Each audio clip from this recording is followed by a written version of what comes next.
ഒരു നിമിഷം പോലും നമ്മളിൽ നിന്ന് മാറാതെ ഈ ഒരു മാസക്കാലമായി നമ്മുടെ കൂടെ നമ്മുടെ ഒരു കൂട്ടുകാരെ പോലെ നടന്ന വിശുദ്ധമായ റമദാൻ നമ്മിൽ നിന്ന് വിട പറഞ്ഞു പോകുമ്പോൾ എന്റെ പ്രിയപ്പെട്ട സഹോദരങ്ങളെ, നമ്മുടെ വീട്ടിൽ നിന്ന് നമ്മുടെ പ്രിയപ്പെട്ട പിതാവ്, അല്ലെങ്കിൽ നമ്മളെ നൊന്ത് പ്രസവിച്ച നമ്മുടെ പ്രിയപ്പെട്ട മാതാവ്, അല്ലെങ്കിൽ നമ്മുടെ രക്തത്തിൽ പിറന്ന പ്രിയപ്പെട്ട മക്കള്, ആ മക്കളും മരണപ്പെടുന്ന സമയത്ത് അവരുടെ ജനാസ വീട്ടിൽ നിന്ന് കൊണ്ടിറങ്ങുമ്പോൾ ഒരു വാപ്പയ്ക്കുണ്ടാകുന്ന വേദന, ഒരു ഉമ്മയ്ക്കുണ്ടാകുന്ന വേദന, എന്റെ പ്രിയപ്പെട്ടവരെ, അല്ലെങ്കിൽ മാതാപിതാക്കളുടെ ജനാസ കൊണ്ടിറങ്ങുമ്പോൾ എന്റെ പ്രിയപ്പെട്ടവരെ ഒരു മക്കൾക്കുണ്ടാകുന്ന വേദന, ഈ വേദനയോടുകൂടി വേണം പരിശുദ്ധമായ റമദാനിനെ നമ്മൾ യാത്രയാക്കാൻ.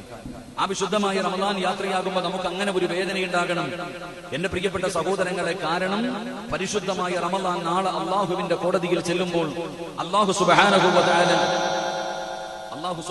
തആല വിശുദ്ധമായ റമദാൻ മാസത്തോട് ചോദിക്കും, എന്റെ അടിമ നിന്നെ എങ്ങനെയാണ് പരിഗണിച്ചത്, എങ്ങനെയാണ് നിന്നെ ആദരിച്ചത്, എങ്ങനെയാണ് നിന്നെ സ്വീകരിച്ചത്, എങ്ങനെയാണ് യാത്രയാക്കിയത്.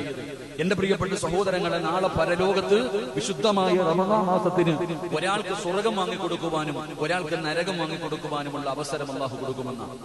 ആ സമയത്ത് റമദാൻ മാസം ആദരിച്ചവർ, ബഹുമാനിച്ചവർ, അവരെ സ്വർഗത്തിലേക്ക് കൊണ്ടുപോകാൻ ആ റമദാൻ തയ്യാറാകും. അതുകൊണ്ട്